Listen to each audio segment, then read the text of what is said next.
Scalise, the House Majority Whip, is joining us. First time you've been on since you were House Majority Whip. That's right. It's good to be with you. Same guy. And that was a huge change in your life, true. Yeah, a lot more responsibilities and a lot more opportunities to help represent our state and the things that I believe in. Because I do have a seat at the leadership table and get to help influence the policies that we're passing out of the House. I'm going to talk about Netanyahu in a second, but we are such a big port city. Talk about what Congress is doing and what's going to help some of these port cities like New Orleans with the expansion, maybe free trade. Yeah, right now we're working on a free trade agreement to get what's called Trade Partnership Authority, and I've been working with Paul Ryan, who's the chairman of the House Ways and Means Committee, who's working on an agreement that would ultimately give fast-track authority to negotiate deals with Europe and Asia right now, where the administration is meeting to try to get some really good trade agreements that would benefit the country, but it would especially benefit the Port of New Orleans and our region. And Republicans have taken a lot of heat after John Boehner, the Speaker of the House, invited Benjamin Netanyahu to come here. You supported that move, didn't you? I thought it was real important to hear from Prime Minister Netanyahu. I've met him, including in Jerusalem, and they're very intense talks right now with Iran, who's trying to develop a nuclear weapon. And the Prime Minister's got some very strong concerns about that deal, as do many in Congress, both Republican and Democrat. Was it wrong to circumvent the White House on that?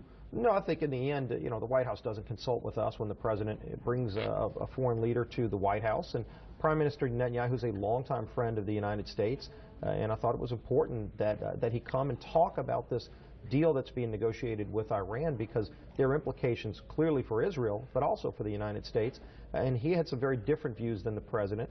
And a lot of members of Congress, Republican and Democrat alike, wanted to hear that. You had a packed chamber, and you had lots of standing ovations, over 20 standing ovations. And it wasn't just Republican, sometimes Democrat, others. It was Republicans and Democrats together standing with Israel, saying we support our strong ally and have real concerns about this deal that's being negotiated. The oil revenues, offshore oil revenues, out of the budget at this point, how concerned should this area be? Hundreds of millions of dollars that's been in the pipeline for years. This is something we fought for, Louisiana's fought for years. We don't get any revenue sharing right now. We finally will start getting that. The President in his budget proposed taking that away from us. And of course in Louisiana we're going to use that money to start restoring our coast. And so I've been very vocal that we will not let anything pass the House that takes that away. I've been working on our budget. We're going to actually pass the House budget out of committee next week. Tom Price from Georgia is the chairman of the Budget Committee.